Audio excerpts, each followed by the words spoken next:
Thank you, Steve. Thank you, guys. I'm excited to be here and do this. I had felt something bubbling to do this for a good while, and kind of as we met as elders and trustees, and we're kind of looking at the schedule while Alan and Gail are taking a break.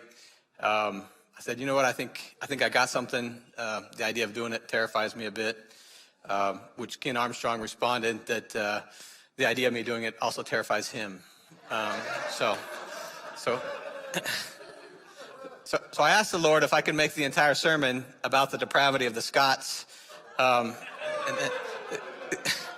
it turns out that the Lord's not big on fulfilling your vendettas from the pulpit. So he nixed that. So pray with me real quick. So Lord, I thank you for the word you've given me. Lord, I ask that you'd help me to be a good steward of it. I ask that you would give us all hearts to receive everything that you have for us, Lord. Pray in Jesus' name.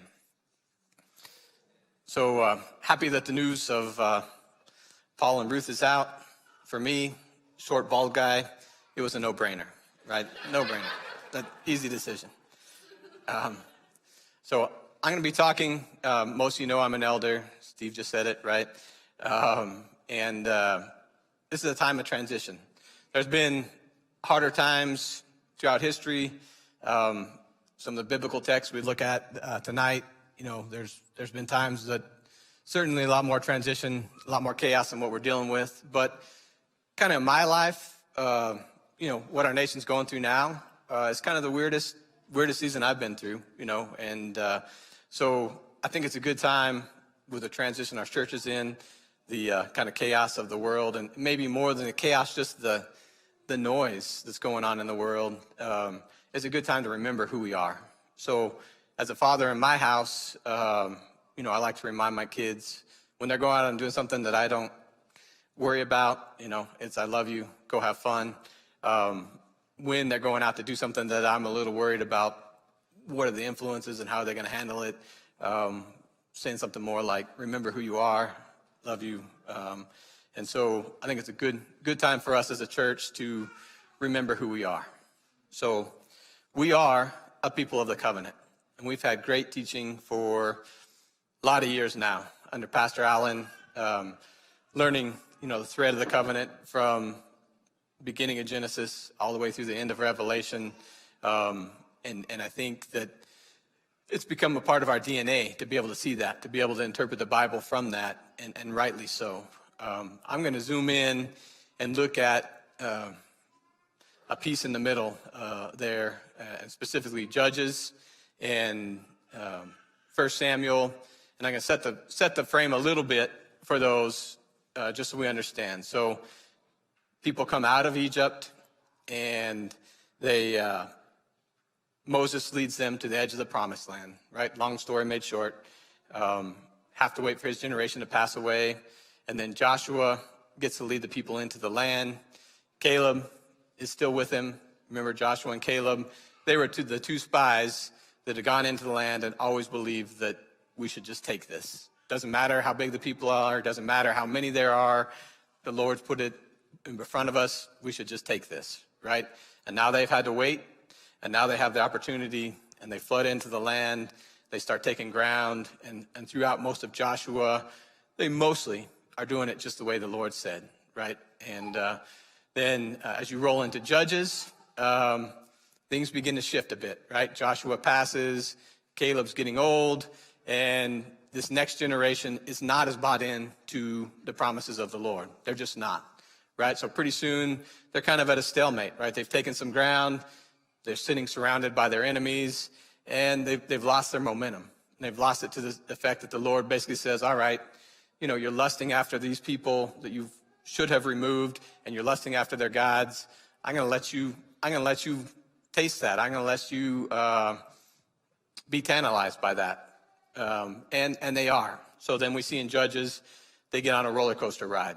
They fall for these other gods. The nations around them start to take them over. They start to lose in battle. They start to be subjugated to these other people. And then they cry out, right? In the midst of their pain, when everything gets bad, they cry out. And the Lord empowers a judge who were the leaders during that period, to pull them up a bit, right? So they get pulled up. They have a brief season where, oh yeah, we remember a bit who we are, and then they turn again to other gods. And you see it up and down again and again, and you got the judges, you got Deborah, you got Othniel, Gideon is going to be the one that I'm talking about. Samson is famous in there. And then the book ends with Eli. And Eli, it's amazing, right? Chaotic. You read Judges, and it's like studying the European Dark Ages. It just seems so scattered. You've had this linear story, and then nothing seems to fit when you're in Judges. You know, you don't know who these people are. It feels like the whole thing was falling apart at some level, right? And then you learn at the end of it, here's Eli. He's been having church service every week, right? He's been making the sacrifices. They've been doing Passover. And so Eli doesn't get great press in there, but I'm amazed. You hit the end of it, and there he is, fulfilling the duties of the Levites.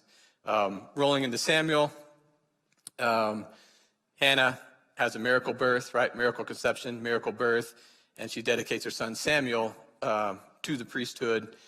So basically, Samuel is raised by Eli, and eventually he takes over the mantle that is on Eli and becomes the final judge of Israel. And he's then the father of the new kingdom, the new kingship that comes on. And that's going to kind of be where we focus with this. We're going to look at two parallel stories in there. One, the story of Saul and his rise as the first king of Israel, and going back a bit into Judges, Gideon and his rise as a judge. And there's some things that I want to point out that I think relate to who we are as a people in the midst of that.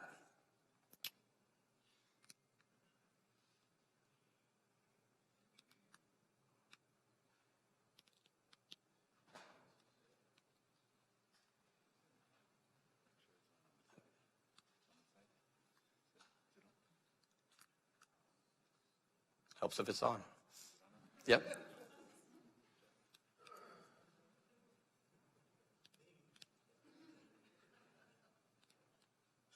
There we go. All right.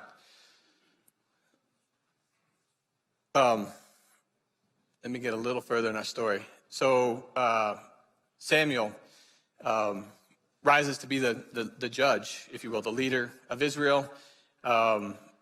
And prior to him rising to be that judge, the people, he's become the judge, but the people have not really turned their heart to the Lord. They haven't really listened to Samuel at this point. So they're going into battle against the Philistines. The Philistines are the ones currently kicking their butt in this part of the story. And they're going into battle, and they're losing. They're losing, one battle, they lose 20,000 men.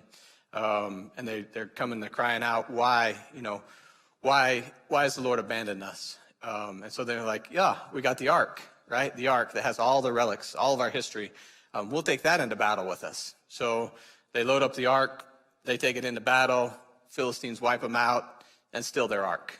And the Philistines then take the ark into their territory. And interesting, and the reason why we'll look at these verses in a minute, the Philistines actually start to have more faith in the Lord of Israel than the Israelites do. And partly because curses follow the ark, right? So they put the ark in their temple, come back the next morning, and their God's knocked over on his face. They pick him up, come back the next morning, and he's down, and his hands are cut off, his head is cut off, and people in that city start getting tumors. They got mice everywhere, and they're like, yeah, maybe we should take this to another town, right? So ship it off to another town, same thing happens, tumors and mice, bounces around Philistine, and pretty soon they're like, you know what? It'd be a good idea to give Israel their ark back at this point. So this is their plan. They devised to do that. Now then, take and prepare a new cart and 2 milk cows on which there has never come a yoke, and yoke the cows to the cart, but take their calves home, away from them. And take the ark of the Lord and place it on the cart, and put in a box at its side the figures of gold, which you're returning to him as a guilt offering. Then send it off and let it go its way, and watch. If it goes to Israel, then it is the Lord that's causing us this harm. If it sticks around here, then it's all just coincidence, right? We just had an outbreak, right? So this is an interesting story. And a disclaimer, I'm a hick from northeast New Mexico, so the things like this attract my attention. So you're going to get hick analogies, with different ranch animals. I've played ball, grew up small town, going to school. Basketball was the primary religion in that area. So I loved it. I played coming up, and then I've been coaching since my 21-year-old was 6 years old. So you'll get basketball analogies sewn in there too. I'm going to try to leave off the engineering ones because those are not as fun. And I don't think an analogy about, if you lay your sewer pipe too steep, the poop falls out, or if you lay it too flat, the poop settles out. Chris Knighty would love it. He would love it. Not only is he an engineer, but that's his type of humor. But the rest of you, not so much. Okay? So on this one, catches my attention because I'm a hick, right? They're trying to test the Lord, if you will, in this, right? To see if this is the Lord or not. And so they take these cows that have calves. And when we brand, we got all the cows and calves. You wind up separating them. You brand the calves. And you try to make an attempt as you're gathering everything to make sure that the right calf is with the right cow, right? And they're really good at telling. And if you give them time, they get themselves sorted out. But when a cow is missing her calf, she wants to, the whole time you're driving them, she wants to go back. She wants to go back. If she thinks she doesn't have her calf, she's fighting you and fighting you. She wants to get back to her calf. The same thing, the calf wants to get to the cow. If they totally get separated, the thing that you can rely on is that you will find them again at the last place that calf nursed the cow. So they both know that whatever chaos happens, that they're going to meet back up at the last place where that calf got a meal there. And so that's effectively what they're doing here, right? They're saying, okay, we're separating the cows from the calves, and if these cows go away from their calves, we know that the Lord is the one that caused this. The Lord of Israel is the one that caused this. And that's exactly what happens. The cows go away from their calves, and the Philistines, at least in this time period, now are putting some credence in, probably shouldn't mess with the God of Israel, right?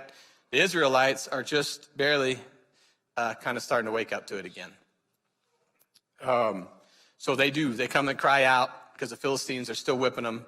And Samuel said to all the house of Israel, if you are returning to the Lord with all your heart, then put away the foreign gods and the Asheroth from among you, and direct your heart to the Lord and serve him only, and he will deliver you out of the hand of the Philistines. So the people of Israel put away the Baals and the Asheroth, and they served the Lord only. Right? So they've entered another good season where they set aside these other gods, and now under Samuel, right, and Samuel's no warrior, they start seeing victory. Right? So the Philistines have been taking cities from them. All of a sudden they're pushing back, and all the territory that the Philistines have taken, they take it back, and they throw off these chains that the Philistines have put on them, and they're living relatively freely again in that period. And it comes through the fact that they've purified themselves, right? They have gotten back to their roots and the one true God. So, as I said before, we are a covenant people, right? And we understand that God is faithful in his covenant all the way through. But my question for us is, are we faithful, right? Are we faithful? And it's easy to read about the people of Israel here, and it's like, man, how do they not get it, right? How do they keep riding this roller coaster, right? I mean, it seems obvious. And I don't think we appreciate, one, kind of the time spans involved in there. And two, maybe it's not as obvious, right? What are the things in our lives, right? And we think about it a lot, about time, energy, money. Where are those going, right? Where are our time, energy, money going if it's not really to the purposes that the Lord's put in our heart? Maybe we got an idol, right? Maybe we have an idol in our life. And I think we kind of think this way a bit, right? If we got an addiction, if we got something that's just consuming way too much of our time or money, we kind of come to our senses and we get it and we see that as an idol, right? But I think that but if there's something coming to mind now, we're in Lent, it's a good time to deal with that idol. And tonight's a good time, period, to deal with an idol. But I want to take another angle that I don't think we think about as much. And now I'm hopping back to our parallel story into Judges. So this is the time of Gideon inside of Judges. They're riding a similar roller coaster, but it's the Midianites that's kicking their butt. and they've hit that low point where they're crying out to the Lord. It says, when the people of Israel cried out to the Lord on account of the Midianites, the Lord sent a prophet to the people of Israel, and he said to them, thus says the Lord, the God of Israel, I led you up from Egypt and brought you out of the house of slavery, and I delivered you from the hand of the Egyptians and from the hand of all who oppressed you, and drove them out before you and gave you their land. And I said to you, I am the Lord your God. You shall not fear the gods of the Amorites in whose land you dwell, but you have not obeyed my voice. So in the case of the Israelites here in Gideon's time, they were worshiping other gods. But the thing he keys in here on is, you shall not fear the gods of the Amorites. So the question I have for you is, we've all received words about who we are, right? In this church, we're a church that gives a lot of words. We're expecting the Lord to speak to us. And sometimes we get depressed over the words that we've gotten, right? Because it's not playing out, right? Or there's something that the Lord just gives us directly. And, we got it burning inside of us sometimes, but nothing's happening, right? And nothing's happening. So let me ask you a question. Those things in your heart, in your life, why? Why are they not happening? What are you afraid of? You might have just bumped into an idol. You might have just bumped into an idol. So it's not just the things that we're spending our time, energy, and money on. It's the things that we're spending our fear on as well, right? If we got something we're afraid of that's keeping us from the things that God's put in our heart, we might just have bumped into an idol.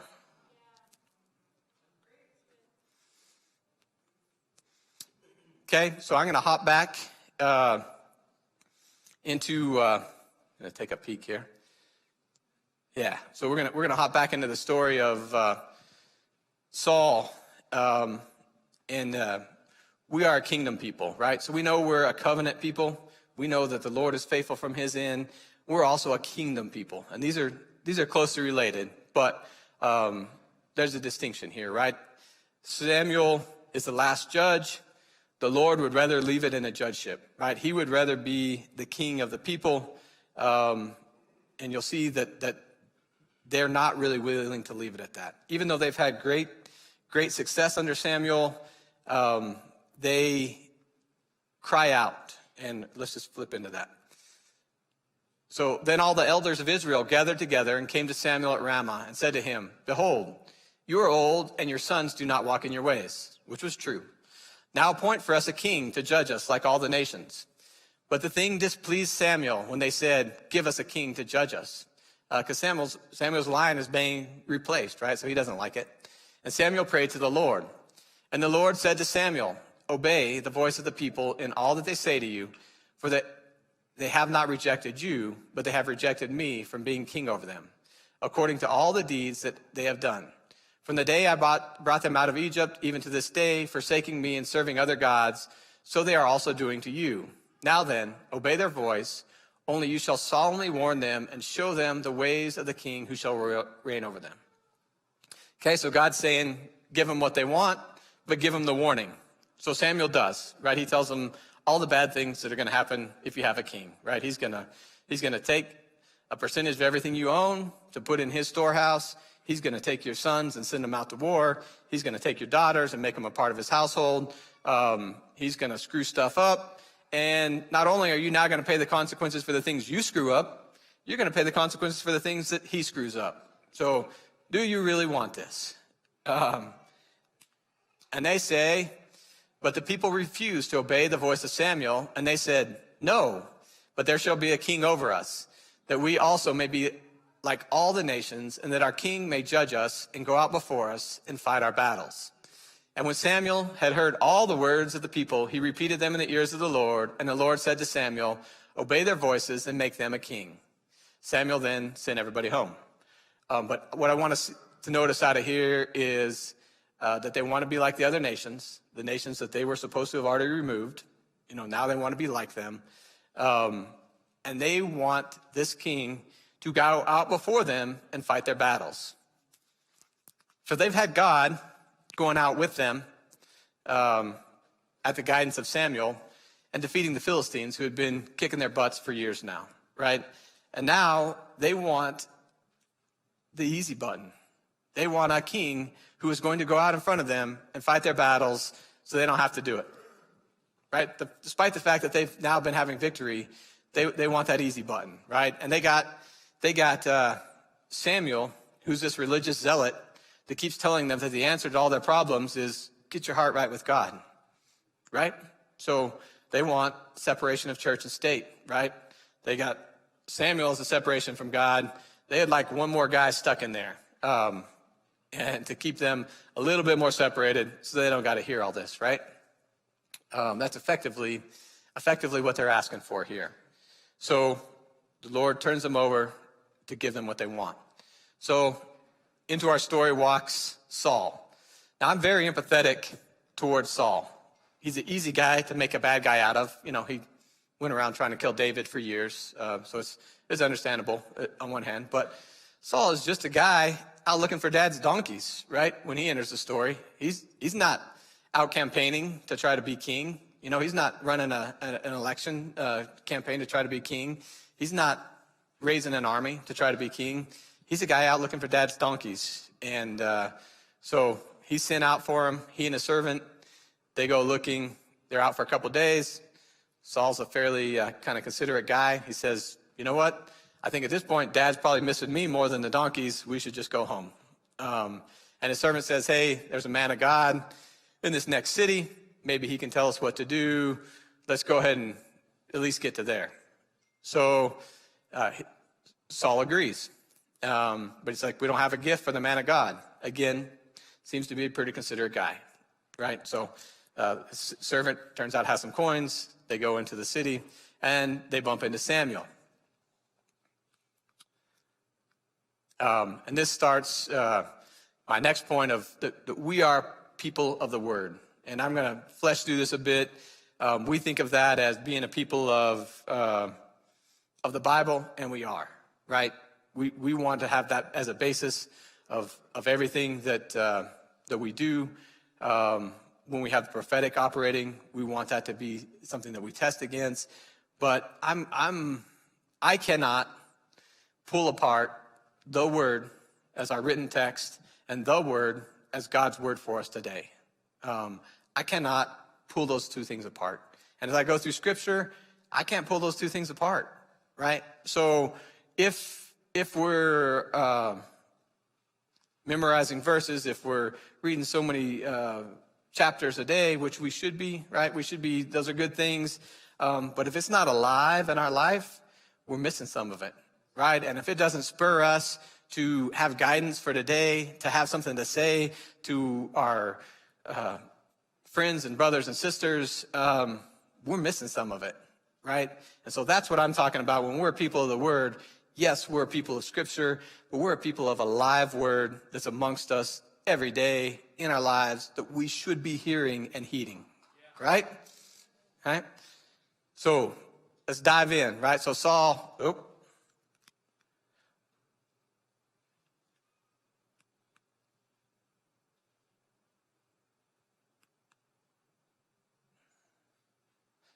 so here we are.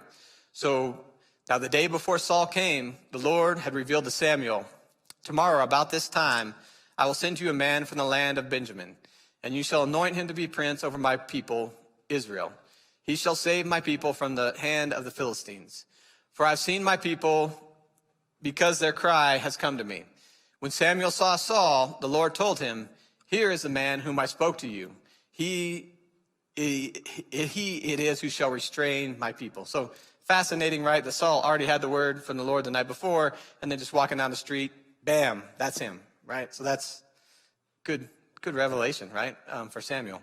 Then Saul approached Samuel in the gate and said, tell me, where is the house of the seer? Samuel answered Saul, I am the seer.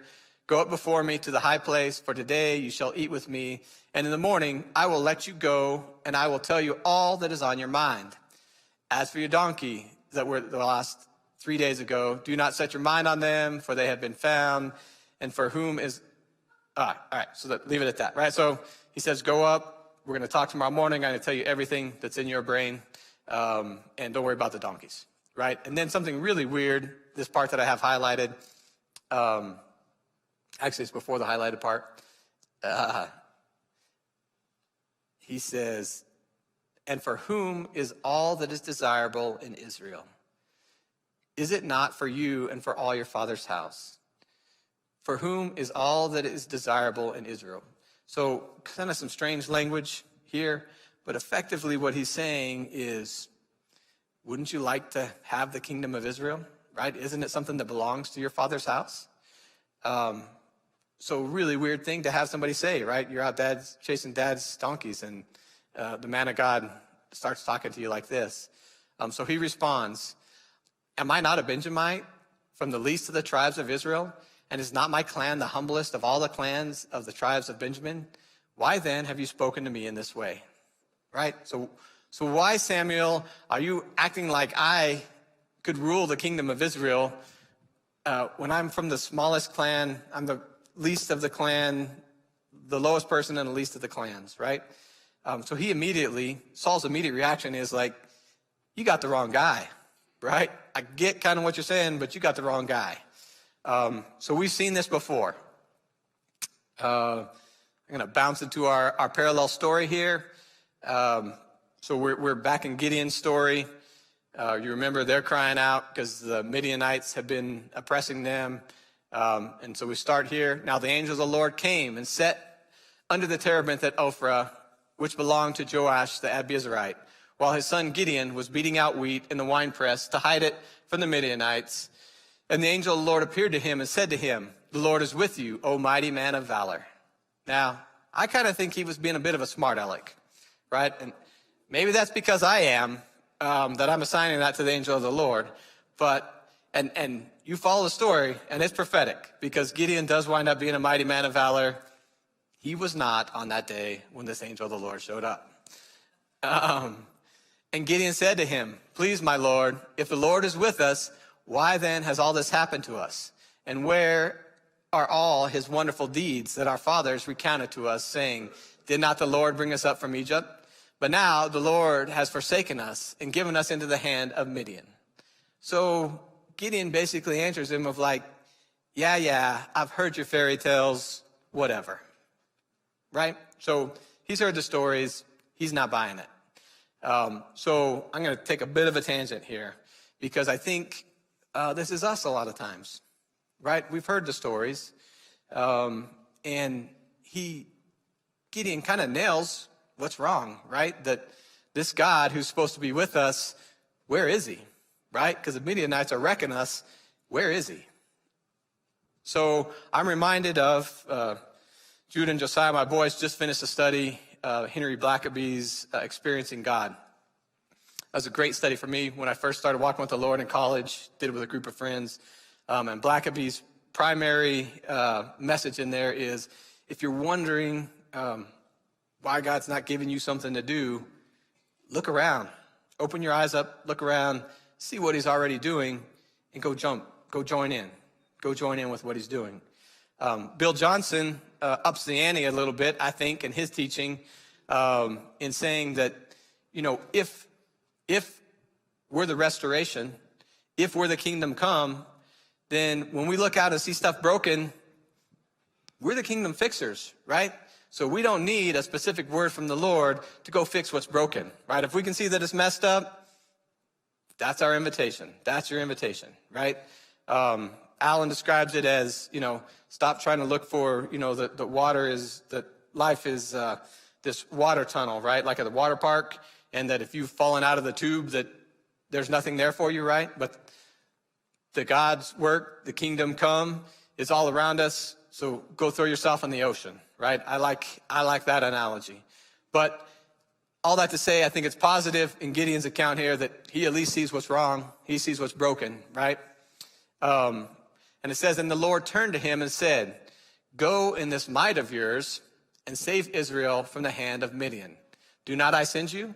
So angel of the Lord is like, it's good, you see the problem. Now let's go fix it, right? Let's go fix it. And Gideon responds, please, Lord, how can I save Israel?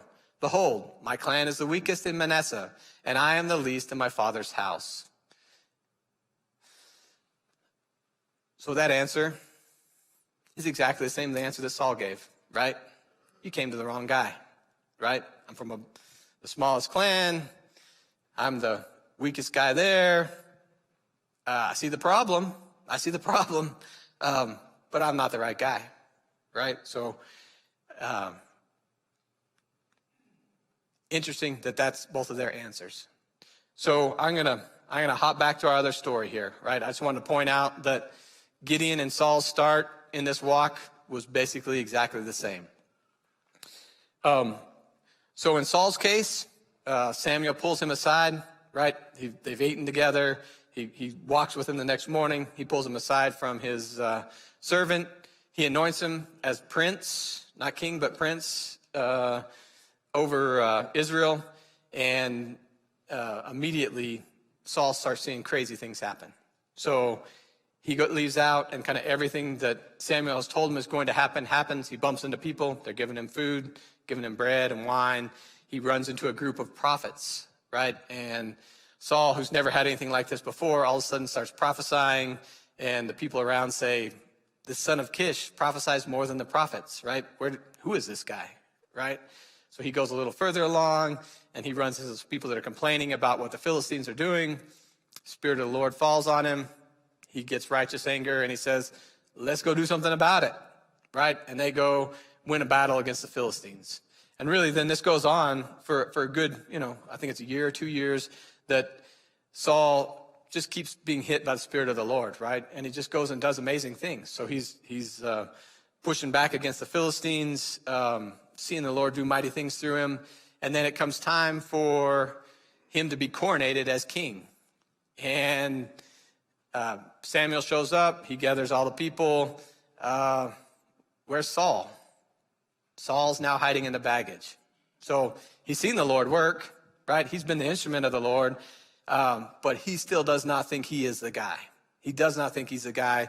He is evaluating the situation, evaluating himself, and saying, I'm not it, right? So Samuel pulls him out of the baggage, anoints him king, and we join the story here. And Samuel said to Saul, the Lord sent me to anoint you king over his people Israel. Now, therefore, listen to the words of the Lord. Thus says the Lord of hosts, I have noted what Amalek did to Israel in opposing them on the way when they came up out of Egypt. Now go and strike Amalek and devote to destruction all that they have. Do not spare them, but kill both man and woman, child and infant, ox and sheep, camel and donkey. So we might think that is brutal, but we cannot say that it's not explicit, right? Some pretty clear directions there. So with that, Saul gathers his army. He goes out. They have a big victory over the Amalekites and chase them down. He chases down and captures Agag, I think his name is, the king of the Amalekites.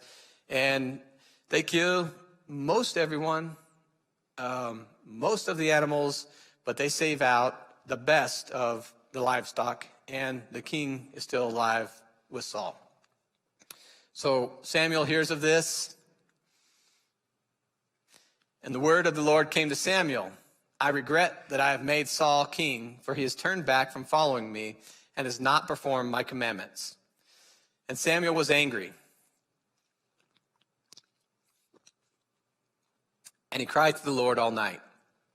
And Samuel rose early to meet Saul in the morning, and it was told Samuel, Saul came to Carmel, and behold, he set up a monument for himself and turned and passed on and went down to Gilgal. I don't know what that monument was. Doesn't sound great for Saul, but I'm not sure what that is. And Samuel came to Saul, and Saul said to him, blessed be you to the Lord. And I highlighted that because that's some weird language to me there. I performed the commandment of the Lord. So Saul's saying, hey, I did it. I did what the Lord said. And Samuel said, what then is bleating of the sheep in my ears and the lowing of the oxen that I hear? So he's saying, why, if you did what the Lord said, why am I hearing these Amalekite animals making noise, right? And Saul said, they have brought them from the Amalekites. For the people spared the best of the sheep and of the oxen to sacrifice to the Lord your God, and the rest we have devoted to destruction. Then Samuel said to Saul, stop. I will tell you what the Lord said to me this night. And Saul said to him, speak. So let's notice a few things here. One, Saul is not owning up to what actually happened yet at this point in it, right? He's not. And he's saying they, right? So he's already kind of scooting himself away from any culpability. And most telling in this is that it's not his God that told him to do something. It's not his God whose word he hasn't followed. It's Samuel's magic genie that's in a bottle that comes to save them sometimes, right? That's whose word he's disobeyed, right? It's not Saul's God that he's been interacting with. It's Samuel's God that this has happened with. And Samuel said, though you are little in your own eyes, are you not the head of the tribes of Israel? The Lord anointed you king over Israel, and the Lord sent you on a mission and said, go devote to destruction the sinners, the Amalekites, and fight against them until they are consumed. Why then did you not obey the voice of the Lord? Why did you pounce on the spoil and do what was evil in the sight of the Lord? And Saul said to Samuel, I have obeyed the voice of the Lord. I have gone on the mission on which the Lord sent me. I have brought Agag, the king of Amalek, and I have devoted the Amalekites to destruction. But the people, the woman you gave me, but the people took the spoil, sheep and oxen, the best of the things devoted to destruction, to sacrifice to the Lord your God in Gilgal. So Saul's having a bit of a revelation here, right? That maybe he screwed this up, right? And so he's saying, well, yeah, we saved out some of the animals, but only so we could sacrifice them to the Lord, right? So we were actually doing a good thing, not being disobedient. To which Samuel responds, has the Lord as great delight in burnt offerings and sacrifices as in obeying the voice of the Lord? Behold, to obey is better than sacrifice, and to listen than the fat of rams. For rebellion is as the sin of divination, and presumption is as iniquity and idolatry. Because you have rejected the word of the Lord, he has also rejected you from being king. So Samuel basically tells him, the Lord's not playing your game, right? The Lord's not fooled by this game. And at this point, Saul starts to get a little more real. Saul said to Samuel, I have sinned, for I have transgressed the commandment of the Lord and your words. So he's not following the word that he got today, right? He's not following the Lord that Samuel gave him, because I feared the people and obeyed their voice. Now, therefore, please pardon my sin and return with me that I may bow before the Lord. So it sounds like he's contrite, right? And Samuel said to Saul, I will not return with you, for you have rejected the word of the Lord, and the Lord has rejected you from being king over Israel. As Samuel turned to go away, Saul seized the skin of his robe, and it tore. And Samuel said to him, the Lord has torn the kingdom of Israel from you this day, and has given it to a neighbor of yours, who is better than you. And also the glory of Israel will not lie or have regret, for he is not a man that he should have regret. Right? So he basically says, nope, it's done, and the Lord's not changing his mind. Interestingly, there's a verse before this and one right after where the Lord says he regrets having made Saul king, and it is the same word. So kind of a mysterious thing there a bit. But the key I want us to see here is that Saul owned up that he screwed up, and admitted why he screwed up, in that he was afraid of the people, right? And he's afraid of what they might say to him, do to him, what they might think of him. He had a fear of the people. So in verse 30, it says, he said, I have sinned, yet honor me now before the elders of my people and before Israel, and return with me, that I may bow down before the Lord your God. Samuel turned back after Saul, and Saul bowed before the Lord. So Samuel gave him what he wanted, which was he wanted to save face in front of the people, right? So he said, I sinned. I was afraid of the people. I listened to their voice instead of the Lord's voice. And rather than staying right there and saying, man, I screwed up, and battling it out with the Lord and with Samuel, he basically said, yep, I screwed up. Please don't make me look bad in front of the people. He basically had the same idol, right? So he admitted what his idol was, But he didn't go away from it. He still was more concerned about what the people thought of him than what God was doing with him. So seems extremely harsh, right? That the Lord is done with him at this point and given him the boot. But I think it's clear that there was not a change, right? Saul was still in the same place. This is still Samuel's God that he's talking about, and he cares more about the voice of the people than he does about the voice of this God.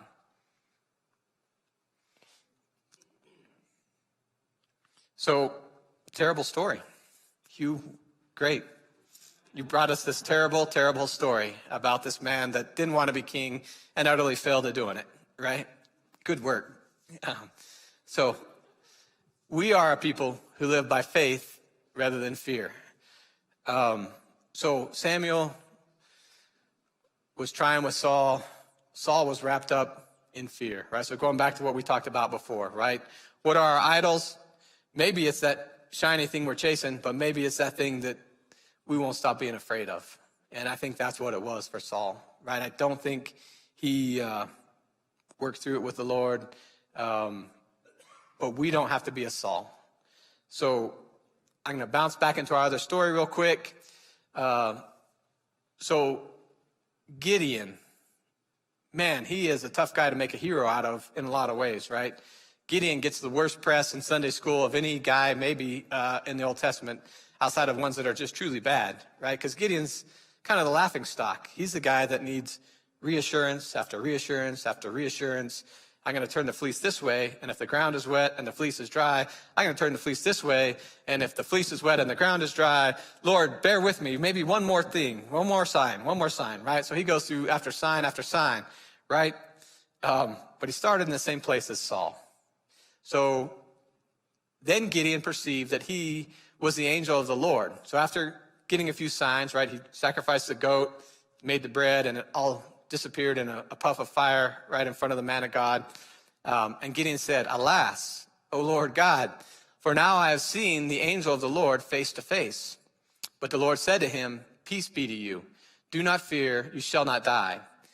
Then Gideon built an altar there to the Lord and called it, "The Lord is Peace." To this day it still stands at Ophrah, which belongs to the Abiezrites. So a few things. Going back to Paul Martini's sermons, if you remember, he came in and obviously we were considering him at the time. He was considering us, and he preached a sermon to us on submission, and he preached a sermon to us on peace. And I remember thinking at the end of his sermon on peace of like, man, if I was considering taking pastorship of a church, I would hope that those are kind of the two sermons that I preach starting my relationship with them, because it's a good word, right? And you see Gideon here, right? He went from incredulity, right, of like, whatever, right, these fairy tales that my dad's been telling me about, to, wow, you might be the Lord. And then the Lord gives him a place of peace, right? And then let's watch what happens with him. That night, the Lord said to him, "Take your father's bull and the second bull, 7 years old, and pull down the altar of Baal that your father has, and cut down the Asherah that is beside it. And build an altar to the Lord your God on the top of the stronghold here, with stones laid in due order. Then take the second bull and offer it as a burnt offering with the wood of the Asherah that you shall cut down."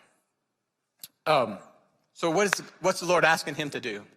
So he's saying, all right, Gideon, so the neighborhood church that you've gone to all your life, that your family goes to, that your friends go to, that your neighbors go to, what I would like for you to do is go burn that thing down, and then I want you to go to the bathroom on top of it, right? And see how you get along with all your neighbors from there, right?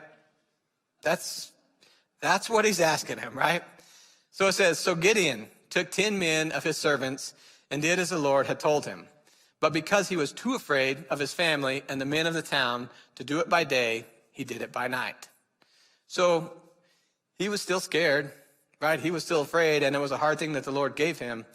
But unlike Saul, right, he didn't skirt it and then say, yeah, I did it, right? He kept asking for more, right? He kept asking for more assurance, Lord, and let the Lord convince him, right? He stayed in that place asking for another sign and another sign until all of a sudden he had enough faith to at least do the thing. He did it at night, and he did almost get killed, right? His dad barely saved him from the neighborhood after he did this. So I want to, how am I on time? I'm okay, I think, a little more. So I want to tell you my story a little bit in relation to Gideon. So going back about 6.5 years or so, I had worked at the same place for like 10 years. I always kind of had a pull to maybe do my own thing, start my own business, but at this time was really feeling that the Lord was in it, right? That I should be doing something. But man, I'd worked for other people for a long time, and I'm an engineer, right? And there's a certain amount of conservativeness that's built in to the engineer and his brain. But kept feeling like the Lord was pulling me that way. My wife was feeling that way. And two gut-wrenching decisions that happened kind of over that period. One was to start my own business, and one was to then sell it like a year and a half later. But building up to the jumping off to start my own, prayed about it, ran numbers, 6,000 different ways, tried to figure out things that you can't figure out really before you jump in there. And but did feel like the Lord was answering me in my prayer that this is something you should do. But I was Gideon, man. I was like, Lord, I know that you've pretty clearly told me, but can I have one more sign before I do this, right? So went to a birthday party at David and Tamara Bishop's house for Mia, I believe. And kids were transitioning from eating to going to play a game. So I was sitting there finishing up my food. And David's dad, Mr. Bishop, came over and sat down across from me and said, hey, I was praying in my quiet time this morning, and the Lord told me to ask you a question. I was like, okay. He's like, so he told me, when are you going to start your business? And I was wrecked by that, because the Lord was faithful to me, man. And I was being a Gideon, and he gave me what I needed to then jump out. So, I jumped in there to do that, was wholly sold out in doing that. Chris Naidu had come and joined me where I was at. He likes to point out almost to the day, a year before I then abandoned him to start my company. And honestly, I didn't have the faith that I should have, because Chris was like, hey, so I came to work here because of you. Am I going with you? What's going on here, right? And I told him, man, I'm taking this risk. I can't make you and your family take the same risk. So he wound up going back to the company he'd worked for before. About a month in, I had clients calling like crazy. It really was way better than I could have expected or hoped. And then I begged Chris for years to, hey, come work with me. So anyways, go down the road and have good clients. I've hired 3 very young engineers. And I get a call from a headhunter and, saying that there's this company that, they've known about you. They think you're the right guy possibly to start their branch in Albuquerque. And I was like, no way. The Lord gave me clarity. I'm doing this. No thought about it, right? And this guy's a persistent headhunter. So he called back a few times. And then one day he caught me when I was in my office and I was trying to write proposals for jobs that we were already mostly done with, that I needed to be sending out invoices on in order to keep cash flow going. And the 3 young engineers I'd hired were all standing in line to get a little bit of my time in order to be able to be productive on projects. And so I answer, and it's Tom, and he's like, hey, just wondering if you had any more thoughts about that. And I was like, yeah, maybe we should talk, right? Which felt like, just the idea of it felt like a failure to me at that time. And so this was a little bit over a year in. And I've been having weird things happen. I had a day, and there's something, an adrenaline that comes with that, starting a business. So I had days I was working 10, 12 hours, and trying to make things work. And it was, you have energy for it, but, it's kind of a roller coaster a bit, So I had a day where I get home, kind of wiped out. My wife's mad at me. My kids are fighting with each other in another room. I'm sitting there with a glass of wine, and I hear this voice. It just says, just fail. And so then my mind kind of goes to, all right, I just get completely drunk for a week, make my wife, my kids discuss it with me, my clients discuss it with me, and just get rid of the pressure by failing. Maybe that's what, and then immediately just there's almost kind of a refreshing in that and a repulsion at the same time. And I was like, that has to be the devil, right? That's the devil. And so then over the course of a few months, I just would have that every once in a while, just like this voice saying, just fail. And then at the same time, I'm kind of talking to these people, but I decide, okay, that's, the Lord's given me clear, we're in this together, this company that he gave me a clear word to start. So I call him and say, I'm out, we're not going to talk about it anymore. And over that period, before I even started the company, I had been feeling like the Lord was pushing me to get some time with Frank Cherry. If you don't know Frank and Jan Cherry, they're a huge part of who we are as a church. They've kind of been the father and mother of the inner healing ministry, trained up Sean and I in it, just been a blessing to us in so many ways. But I've been feeling like, man, Lord's pushing me to get some time with Frank. So started this business, was too busy, procrastinated, put it off, but coincidentally, maybe not coincidentally, I call Frank at this time. It's like, hey, Frank, I've been needing to get time with you for a long time. You got some time? And so Frank said, come on over. And he's like, so what are we doing, Hugh? Are we doing Theophostics? That's what the original name was of the prayer ministry. And I was like, I don't know, Frank. The Lord told me to get time with you. It's like, oh, good, because the Lord's kind of been putting something that I think we should do. I was like, okay. So you got to know Frank. Frank cares not at all what people think and a lot about what God thinks. So he's not at all afraid to be weird, which is wonderful. So Frank takes me to a room in their house, says, I want you to sit down in this rocking chair. I'm going to rock you for a while, and then I'll tell you what's next. So I'm working all kinds of hours, right? So I sit down in this rocking chair, and I'm out. I'm asleep, like probably within minutes. And I don't know how long I slept, but I wake up. Frank sticks a pad and a pencil in my hand, and he says, I want you to write down what you dreamed. I was like, okay, right? And I'm, obviously we're a charismatic church that expects the Lord to be doing something, speaking to us in all kinds of different ways. But honestly, the dream thing's weird for me. It's weird for me. So, I play ball. I write it down and weird dream stuff. And so then he's like, okay, now I want you to write down what it means. And again, all right, this is weird for me. So I pick out some of the obvious things, right, and write those out. And I'm like, Frank, I don't know, right? And he's like, well, tell me what your stuff is, right? So I described to him, what I've written down in the dream column. Some things like, I saw a lady in a wedding dress riding a bike. And Frank tells me, okay, here's typically, what wedding dress would mean when it shows up in a dream. And so kind of some of the ones that were easy for him that I didn't have any idea, right?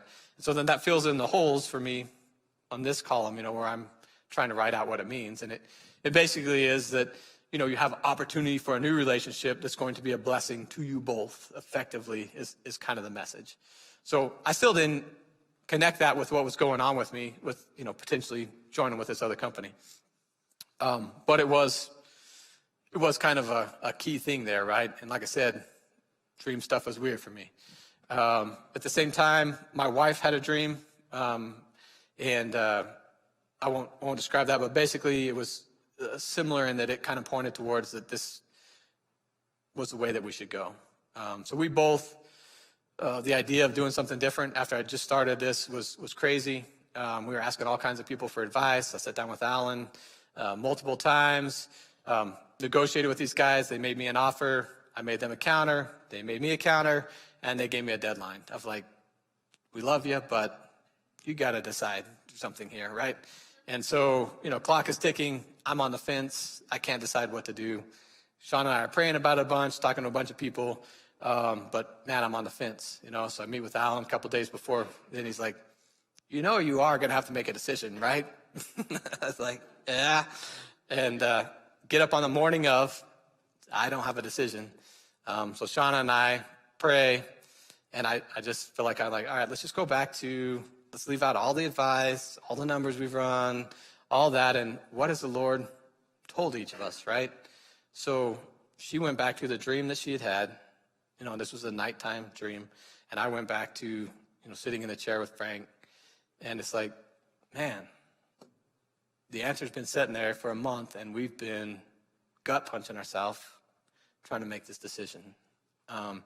So all that to say, man, through that all, I was a Gideon. But it's better to be a Gideon and keep asking for another sign and another sign and another sign than a Saul that blows it because he doesn't get to know the Lord, this guide of the people forever, right? So let's, what's my time like, Steve? Should I do communion or roll into ministry? Okay, so let's take communion together. It's fascinating to me. You read through Kings, and just to kind of extend the time frame that we've been working in a bit. You got Samuel, and then you roll into Kings, and Kings is a bit of a roller coaster itself. But if you're watching it like a stock market thing, it kind of starts high, and there's some up and down, but it's mostly going to zero, right? The people are going to be removed from the land that the Lord gave them. But at the end of that book, it talks about that they find again the book, right? Under Josiah, I think it is. They find the book again that tells their history, right? Their history with the Lord. And it tells them about the Passover, and they start doing the Passover again. And it turns out they haven't done the Passover since the time of the Judges. So you got all these kings, right? And that should have the history. And they haven't done the Passover since the time of the kings, or since the time of the Judges. So we're not a religious bunch, right? We want to be following the word of the day, but we're so grateful, right? So grateful that the Lord gives us his body. So Lord, we receive you.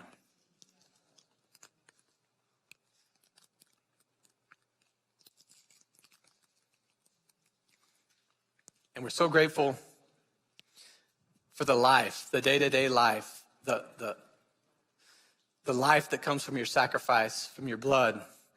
Lord, we receive not a stagnant religion. We receive a vibrant life that speaks to us every day. Lord, we receive you.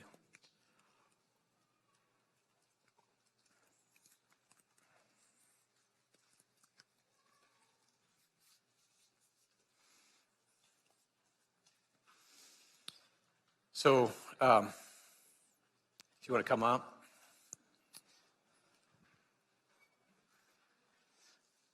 So, I'm grateful for the word that the Lord gave me. I don't know what to do with it in regards to ministry. I think there are a few things, right, that if the Lord spoke to your heart about idols, right, whether that be something that is just taking too much of your devotion or if it's something that's consuming too much of your fear, I think there's power for us tonight to at least take the first step to pushing that stuff out, right? So I think that's the first call, right? If there's something that you need to be giving up for Lent or longer, man, come and just take a step with the Lord tonight and do that, right? And if there's something that has been holding you back from stepping into something the Lord's giving you a vision of doing, come give that up. Come give that up, right? Even if you feel like, man, Monday morning, I don't know if I can really hold out. Come be a Gideon. Come be a Gideon and ask the Lord for a sign. Ask the Lord for that next little step, right? Ask him for something. Ask him for something tonight, right? Let's don't be rash like Saul. Let's don't put ourselves in the place of the priest and make sacrifices because we're scared of the Philistines like Saul did. Let's don't not hear the word of the Lord because we're scared of other people or we're scared of something else. Let's be Gideon, man. Let's take the fear to the Lord. Let's give him the opportunity to work through it with us. Come, Lord.